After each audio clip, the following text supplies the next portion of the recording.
So, hello and welcome back to the channel. We'll be doing this video was made reaction possible video to by Skillshare. Oversimplified. This is the World War II video. So yeah, let's get on the video. Churchill was a man with many talents. He was an artist. This will be the Skillshare sponsor, but I love the sponsorship. Like the way that he works in. A butterfly enthusiast, and he actually, this was how I actually got into YouTubing, was Skillshare. Had an unpublished manuscript about aliens. Clearly, he was a man with an insatiable thirst for knowledge. Maybe he could have loaded up his computer and logged onto Skillshare, an online learning community with more than 19,000 classes in design, business, technology, and more. Perhaps he was considering a side career in fashion, but didn't know where to start. On Skillshare, he would find courses in fashion design and garment construction.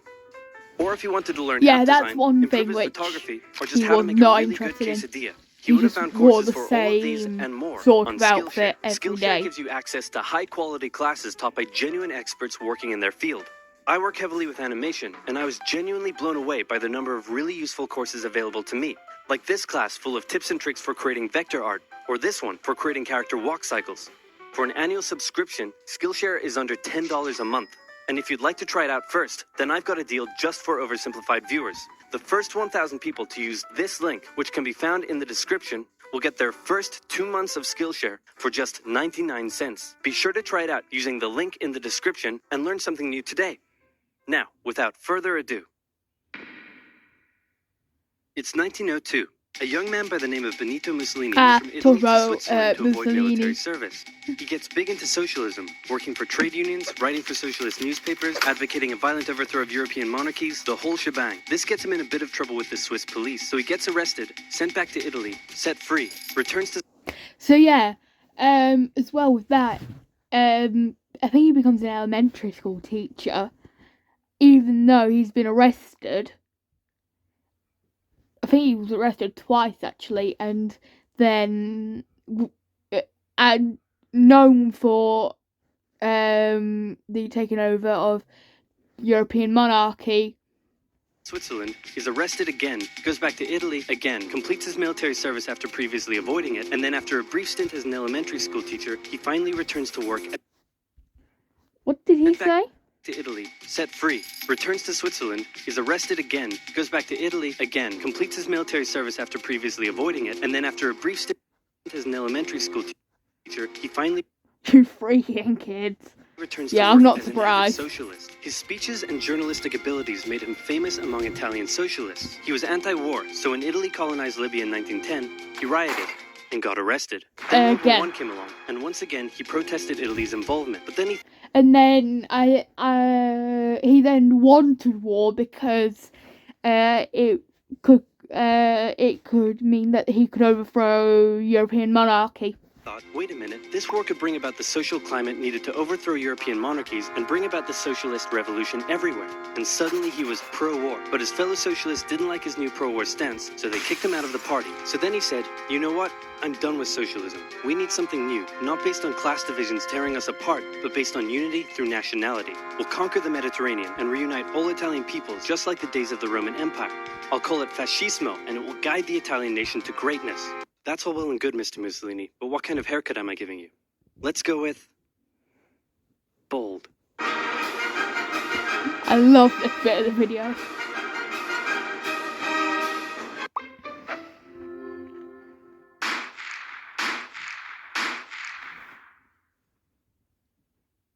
Italy had been on the winner's side in World War I, and they hoped they were going to get a lot out of it. But in the end, they only got a little, and they felt cheated. On top of that, a bad economy and weak governments meant that the Italian people were a little unhappy. So when Mussolini came along and said that he could fix everything, his fascist movement gained a lot of support. In 1922, he went to the king and said, That's a lot of parallels with Hitler. Me prime minister, or I'll make me prime minister. And the king said, you and what army? This army. Yeah, that was true. Then he went about establishing a dictatorship with himself at its center. Europe had its first fascist dictator. Next up, Germany.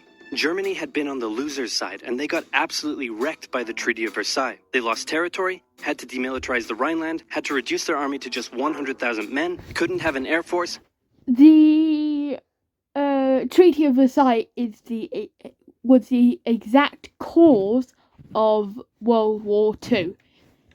Otherwise, the economy wouldn't have gone bankrupt, and it could have still kept its army and everything, and have still been a good position. Had to pay the Allies a huge amount of money that it didn't have, and a new rule was established that every Englishman withheld the right to walk into the center of Berlin, pick out any German they wanted, and spank the hell out of them. I made that last one up, but it helps you understand how all this felt to Germans. On top of that, a bad economy and weak governments meant that when a small angry man with a silly mustache came along and said that he could fix everything, the German people loved it. Hitler had been a To be honest, he has a very silly mustache. soldier during World War I, and he was crazy patriotic, and nobody was madder than him about Germany's humiliation. He helped start a new political party, and in 1923 attended a march on Munich with his boys. So the red had to send to the swastika, which is actually a Buddhist symbol of peace and good fortune, because YouTube doesn't like that sort of stuff. And then he got arrested. But his popularity grew and grew, and in 1933, the president made him chancellor. He believed he was Germany's great destined savior, and he went full megalomaniac, establishing a dictatorship with himself at its center. Europe had fascist dictator number 2. Hitler and Mussolini had a lot of the same ideas, but more importantly, they had the same enemies, and they started to get along. Anyone else want to be friends? Franco? No? No. You good? I do. Who's that? It's Japan, and they've taken over northern... Yeah, so Japan was on the winner's side of World War One, but they didn't really do much. But they actually wanted to join Germany because just before that, the powers of Europe tried to stop Japan from taking over China and Korea. China. Let's rewind a bit. Japan had isolated itself from the rest of the world for over 200 years until the Americans showed up and said, you're going to trade with us and you're going to like it. Then the Western powers imposed a bunch of unequal treaties, meaning Japan's economy was bust. They also had no natural resources, so they decided to go get some. They went to war with China to gain a sphere of influence over Korea, and they took a bunch of China's stuff. But then the West said, hey, cut that out. And since Japan couldn't take on the West, they said, okay, I guess we'll just go. Wait a minute, what are you doing? Taking advantage of a weakened China and setting up spheres of influence. But I was the one who weakened them. We know. And you guys didn't let me have anything. We know. That seems unfair. We don't think so. Okay, see ya. So Japan thought, screw this, and went to war with Russia, and stunned every... So yeah, they won, and this was actually how Russia fell, because the people then started disliking Nicholas because of the loss against Japan, who at the time was just smaller, who was seen as a small, uninfluential Asian power. Won by actually winning. Then they fully annexed Korea, but they didn't stop there. In World War I, they took Germany's colonies and islands in Asia. And then in an incident that was maybe staged by the Japanese army, a bomb blew up a Japanese train in Manchuria, giving them an excuse to launch an invasion and take over. So here's the situation. Nazi Germany, Fascist Italy, and Japan all believe they're racially superior, all feel hostility towards the Allies, and all want to militarize and take over... Well, I don't understand why he's sort of desatellized everything else, apart from the very most northern islands of the world and Greenland.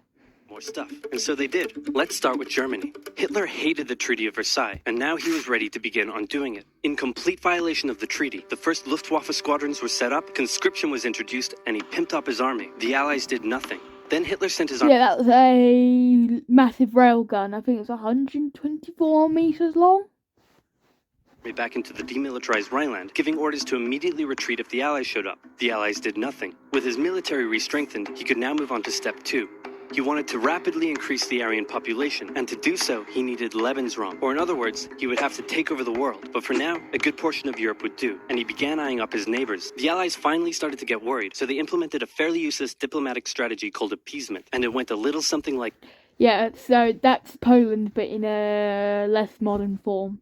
This. Hitler would say, I want that thing. And the Allies would say, you can't have that thing. So when he went to Austria, crowds actually cheered him because he was Austrian and because they also thought that they should be reunited with Germany.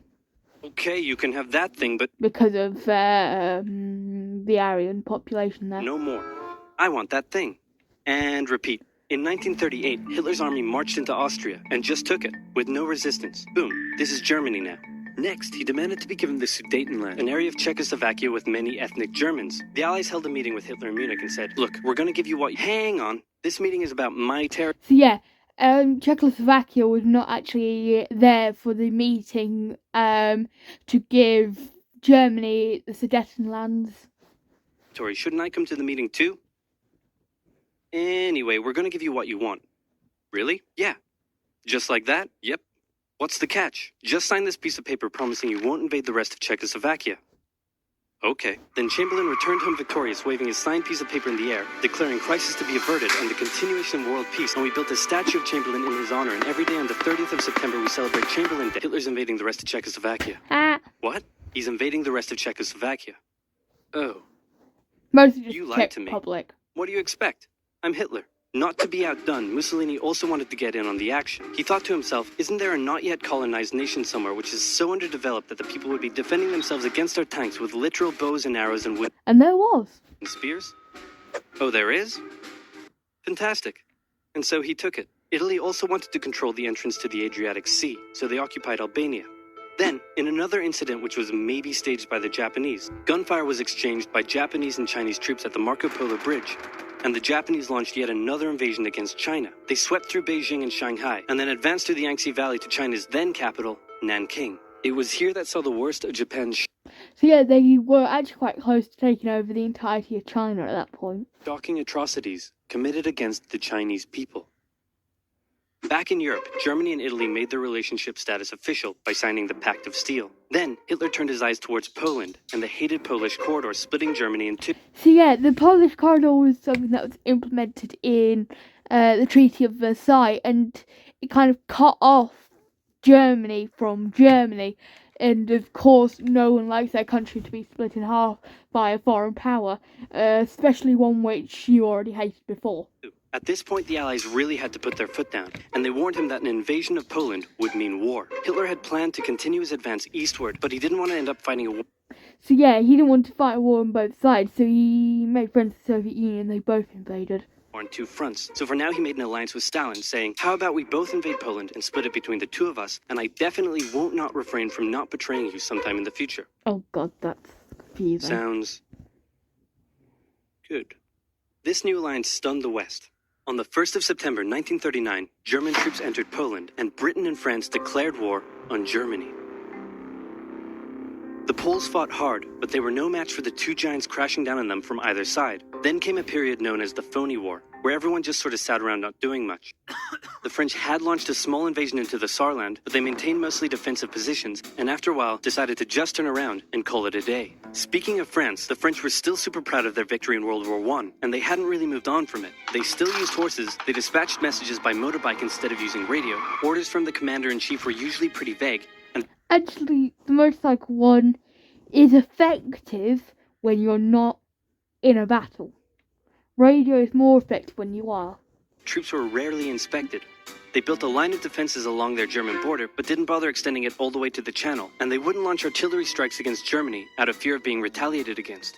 In a war, they didn't want to attack the enemy. And at first the UK wasn't much better. Chamberlain still naively hoped that the war could be ended diplomatically. Instead of bombing raids, the RAF dropped propaganda leaflets over German cities, which So yeah, and one thing they did was drop toilet paper with Hitler's face on it. Air Marshal said likely did nothing but provide the continent with toilet paper for the duration of the war. They also only sent 200,000 men to France, while the French had mobilized millions. Both Britain and France wanted to avoid a repeat of the First World War, and so they wanted to keep the war as far from home as possible.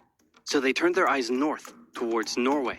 Neutral Sweden was exporting iron ore to Germany through neutral Norway, so the Allies asked them if they could please stop exporting iron ore to Germany, but this request was refused. Then, the Soviet Union attacked Finland, so the Allies said, how about we land troops in Norway and move them across Sweden to go help out your good pal Finland, and along the way maybe take control of all your arm fields. But Norway and Sweden still said no, so the UK mined the waters around Norway to force any transport ships into international waters, and they also attacked a German tanker they found in the area. Hitler realized what the Allies were up to, and he quickly moved to secure his supply of iron ore. He launched an invasion through Denmark into Norway. The Allies rushed to land troops at key ports along the coast, but Germany had taken control of Norway's airfield, and their air superiority decided the fight.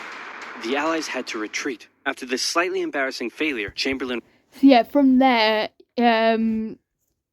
the war was kind of in favour of Germany because they actually had the material to win the war. Resigned and was replaced with Winston Churchill, who had a slightly different approach to dealing with the Germans. Hitler's overall strategy was similar to Germany's First World War strategy. Attack France, defeat France, knocking out the UK in the process, then turn on the Soviet Union and win the war. During the phony war, the Allies had given Hitler time to prepare his forces. So yeah, instead of going through Belgium, they would also go through the Netherlands and then down into Belgium.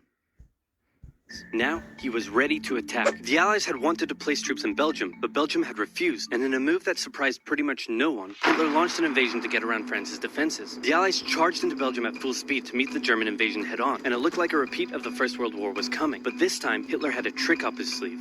Blitzkrieg. As the Germans advanced, they sent thousands of refugees westward, slowing down the Allies. Then, to the south, the French had left the Blitzkrieg means lightning war, which is just how quickly they were moving.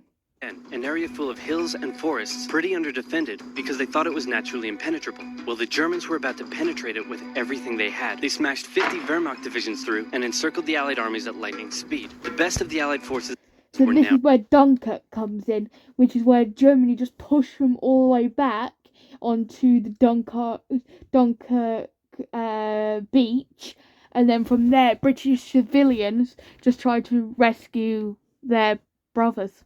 Trapped. The Germans squeezed in from all sides, taking out France's best armies and nearly wiping out the British too. But they managed to make a desperate last-minute escape at Dunkirk, with British civilian ships even making the perilous journey to bring their young men home. With most of the French forces depleted, the Germans breezed through, taking Paris, and France fell. What the Germans couldn't do... And then setting up Vichy France, which was where half of the country was occupied, half of it wasn't. World War I, Hitler had done just like that.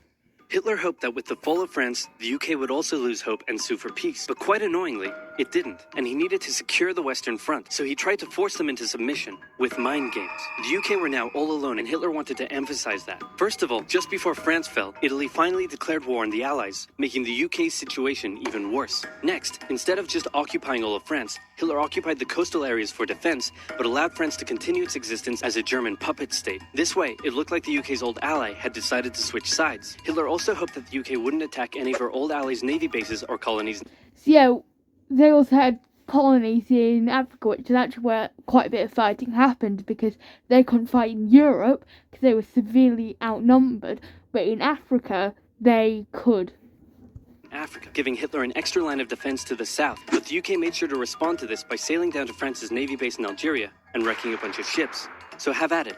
Hitler then began laying down plans for an invasion of Great Britain. Before German troops could land on British soil, he would first need air and naval superiority across the Channel. Waves of German bombers came, while the completely outnumbered RAF worked bravely around the clock in an attempt to quell... Yeah, the RAF was also at this time filled with Czechs and Poles who were defending because they fled the German attacks. At first, the Luftwaffe targeted British ports and coastal facilities. Then it attacked RAF bases, crippling the RAF's ability to defend the nation. And it looked like Hitler's Great British Invasion was coming. But then, Churchill ordered a small, pretty insignificant bombing raid over Berlin. It didn't do much damage, but Hitler was furious, and he immediately ordered the Luftwaffe to refocus its attacks on civilian targets in London. Children were sent off to the countryside, away from their parents to avoid danger, and frequent trips to air raid shelters became a daily occurrence. But British morale held firm. Smiling, knitting, lounging casually, these people have balls of steel. This refocusing on London also gave the RAF breathing space to reorganize, so Hitler kind of shot himself in the foot there.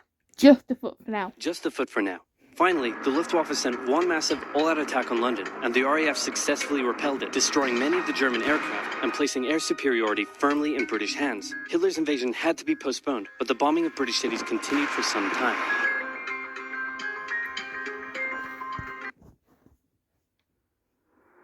Stupid ad. This video was made possible by Skillshare, an online learning community. Stick around until the end of the video to learn how you can get an exclusive deal just for oversimplified viewers. So what else is happening? Well, when I said Britain was all alone, that wasn't entirely true. Many Commonwealth nations and other allied colonies had joined the war in Britain's support.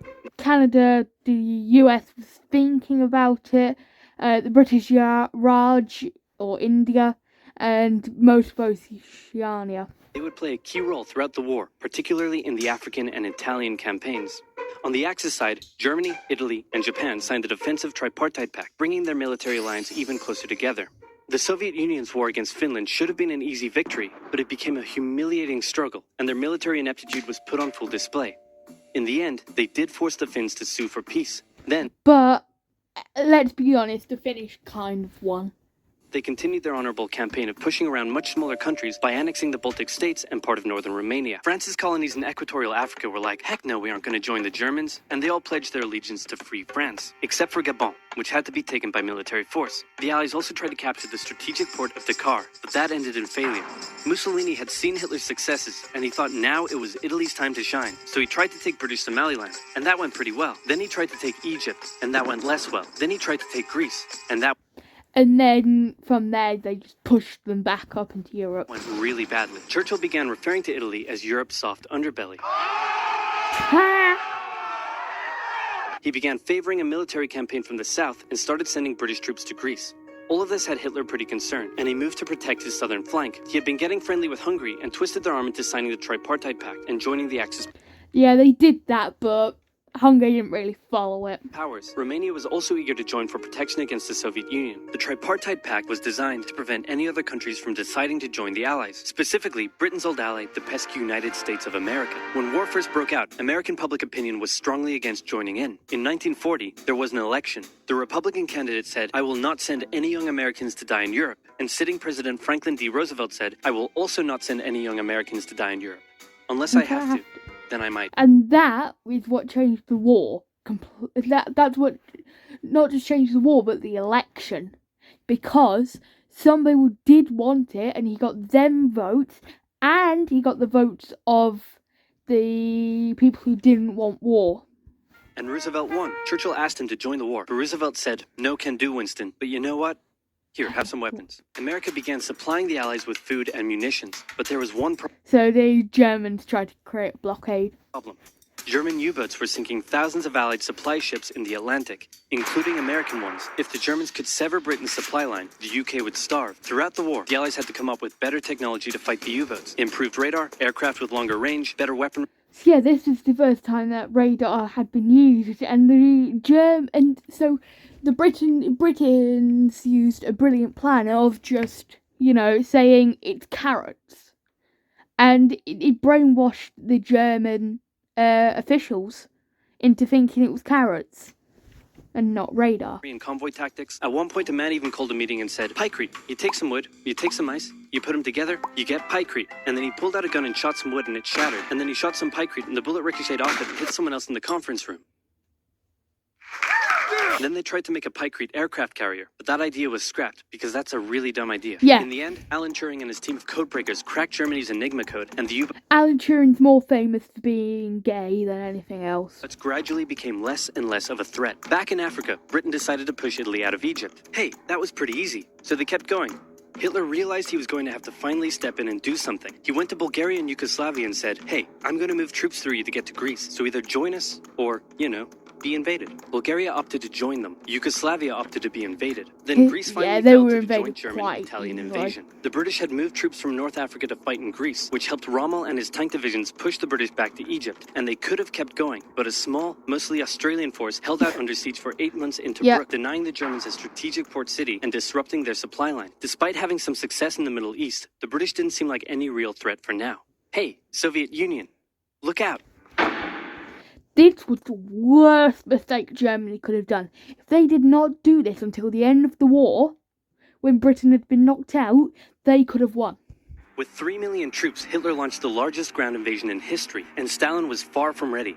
Both Churchill and Roosevelt had warned him of an impending attack, but he dug his head in the sand, and the Soviets didn't stand a chance. Germany made staggering progress, with huge encircling movements capturing mind-boggling numbers of Russian troops. 250,000, 600,000. 300,000 at Smolensk, nearly 700,000 at Kiev, and again at Vyazma and Bryansk. Leningrad was put under a siege that would last an insufferable So yeah, Kiev, the modern-day capital of Ukraine. 4 years. The invasion of Russia had been Hitler's main ideological goal from the beginning, and his hatred for the ethnic peoples there was now unleashed in all its fury. The Eastern Front of the Second World War was brutal for all that endured it. The Germans were now inside of Moscow, and that's it.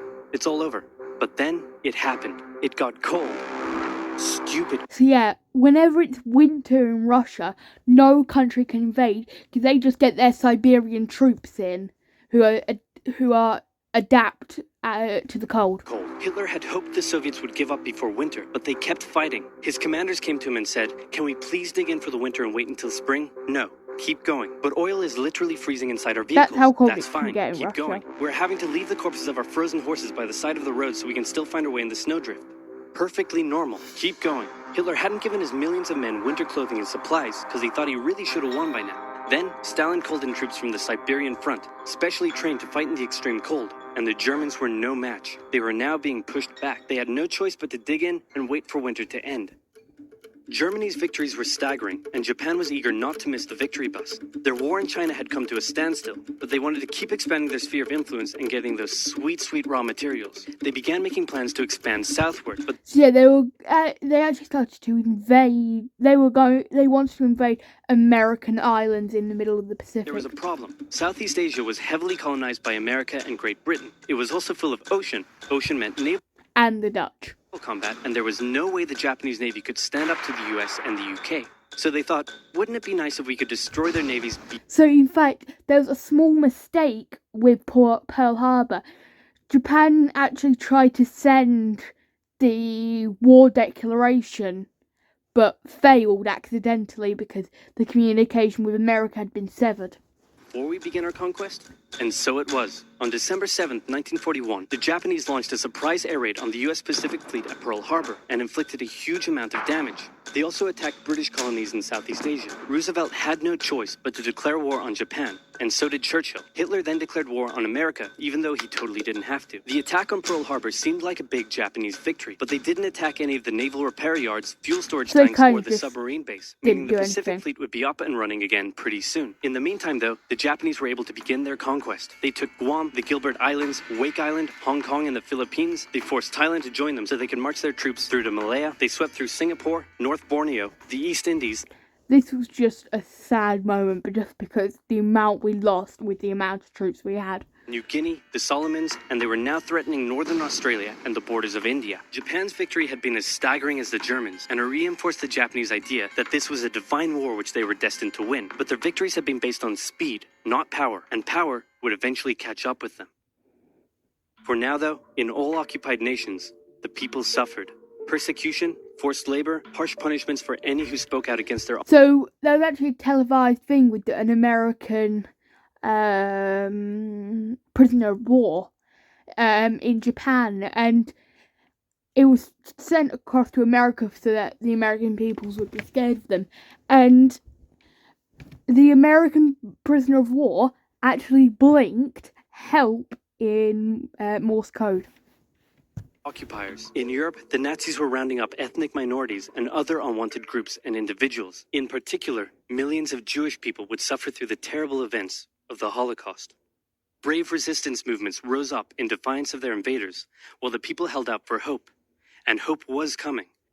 Winter was over, and Hitler could continue his push eastward. But this time, he switched up his strategy. The power of the Force is now at your fingertips with Star Wars card trader by Topps. Connect and trade with Star Wars fans from across. And Hitler could continue his push eastward.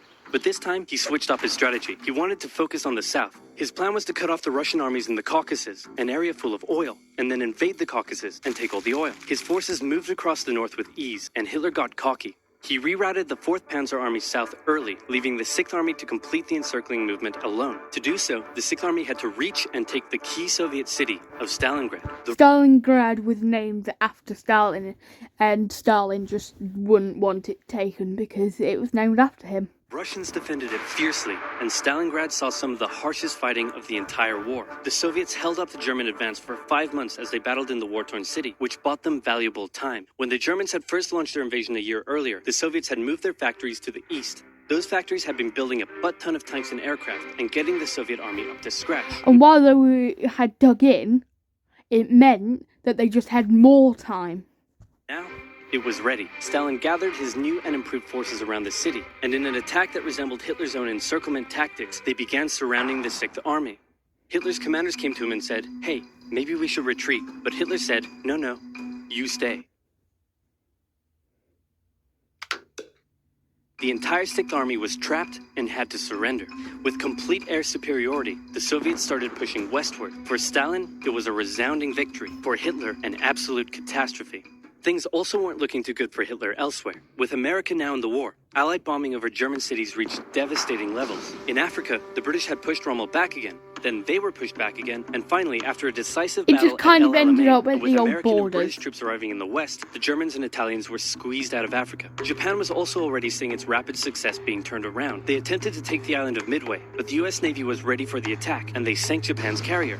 Actually, they sank a lot of them. It was a battle from which the Japanese Navy would never recover. British, Indian, and The Japanese Navy could never actually hold up to the British or the American. Chinese troops held the line in the harsh jungle terrain of Burma, and the Japanese suffered loss. So yeah, at that point it was called the Lost War in that sort of area, in the jungles of India, and that's where you get a battle called the Battle of the Tennis Courts, which was, I think, 20,000 Japanese against only a couple thousand Allied, the Gurkhas, the British, the Americans, and the Chinese. In the Solomon Islands and New Guinea, they began to realize they were not invincible. With the Axis out of Africa, the Allies had to decide their next move. Churchill still wanted to attack from the south, while the Americans preferred a full sea invasion in northern France. All right, said the Americans, we'll do it your way. Both. Allied forces successfully landed in Sicily and began moving north. They also carried out bombing raids over Rome. The thing was, many of the people in Sicily had relatives living in America, and they greeted the American troops quite warmly. With the war reaching home territory, most Italians just weren't that into it, and Mussolini was suddenly very unpopular. He was voted out by his own fascist Grand Council and was toppled from power. Italy immediately began negotiations for surrender. Hitler wasn't surprised and had already sent reinforcements southward. In an operation he ironically called Operation Axis, German troops quickly disarmed Italian troops in the north. The Allies continued fighting the Germans up through Italy, but then winter set in. So yeah, it was weird, that one, because Italy was still controlled by the Axis powers, yet Mussolini has been kicked out. Meaning mud, and everything slowed to a halt. All right, said the Americans, let's do it our way as well.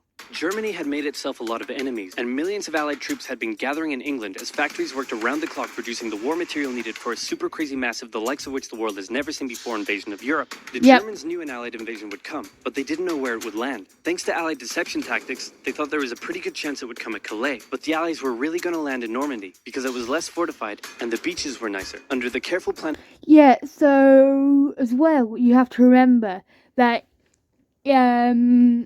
the British knew a lot about France because they'd just been there only a couple years earlier. Of General Dwight D. Eisenhower, the invasion that had been long in the making was just about ready to go. Just one thing was preventing the launch: the British weather. For a short while, everyone sat around waiting for a decent day, and then it came. On the night of June 5th, over 1,000 bombers took off and raided coastline defenses, while paratroopers were dropped inland in a bit of a chaotic operation, tasked with just behind German lines so that they could sneak up on them. Sabotaging defenses and capturing key bridges to stop any German reinforcements from reaching the beaches. Early the next morning, the barrage came, as Allied ships fired a huge number of shells at the German fortifications. And then, the landings. The Americans at Utah and Omaha, the British at Golden Sword, and the Canadians at Juneau. It was a tremendous struggle with a great loss of life, particularly at Omaha, but the Allied troops captured Omaha's the one that everyone remembers just because of the loss of life. the beaches, and the landings were a success. Then they began their movements inland. They took the port of Cherbourg and the city of Caen. The Americans moved south to capture Brittany. Then, in a massive disaster for the Germans, British and Canadian troops from the north and Americans from the south trapped the German 7th Army in a near wipeout encircling movement. In August, Allied troops landed in the south of France to little resistance. On one beach, all they found was a Frenchman handing out champagne. Paris was liberated, and the Germans were pushed out of France as the Allies entered Belgium.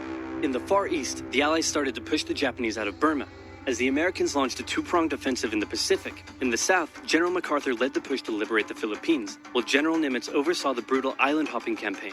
American forces had to make hard... So, as they got closer and closer to Japan, the harder the Japanese fought, and that's why they went for the atomic bomb. landing after a hard-fought landing on fiercely defended small islands as they moved steadily towards the Japanese mainland. The Japanese believed that the greatest thing a person could do was to die in battle, and the most dishonorable act was to surrender. As a result, they fought ferociously to the very end, and the closer the Americans got to the mainland, the more ferocious the resistance became. In February 1945, the Americans captured the island of Iwo Jima, and an intense firebombing campaign of Japan's wooden cities began.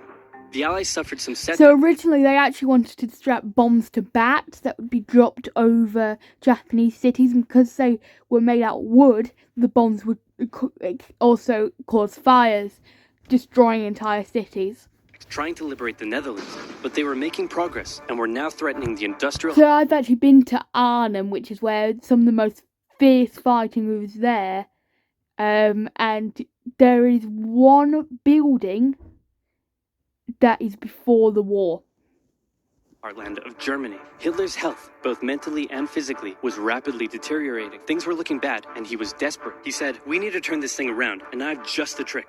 Remember a few years back when we blitzkrieged through the Ardennes and trapped the Allied forces in Belgium? Well, I'm going to do the exact same thing." But Again, ready for it. He gathered his forces and tried to pound them through the Ardennes. He used up the remainder of Germany's strength and resources, and he managed to create quite a nice bulge. He also trapped some American forces in the Belgian town of Bastogne. The Germans sent the trapped Americans a message saying, "Surrender or be annihilated." When it was read out to the commanding officer, he said, "They want to surrender? No, sir, they want us to surrender."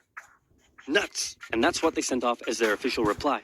That was an actual reply that they said. General Patton's Third Army then managed to break the siege from the southwest, and the Germans were pushed back. Hitler's last-ditch attempt had failed, and what followed was a total collapse of the German forces. The Allies pushed into Germany from both sides. The Soviet Union took Warsaw and kept pushing to Berlin. In his bunker, Hitler realized all hope was lost. Berlin fell, and with it, Hitler's dreams of a great German empire. Two of the Axis nations had been knocked out. One to go. The Americans began their assault on Okinawa, the last island before they would reach the Japanese mainland.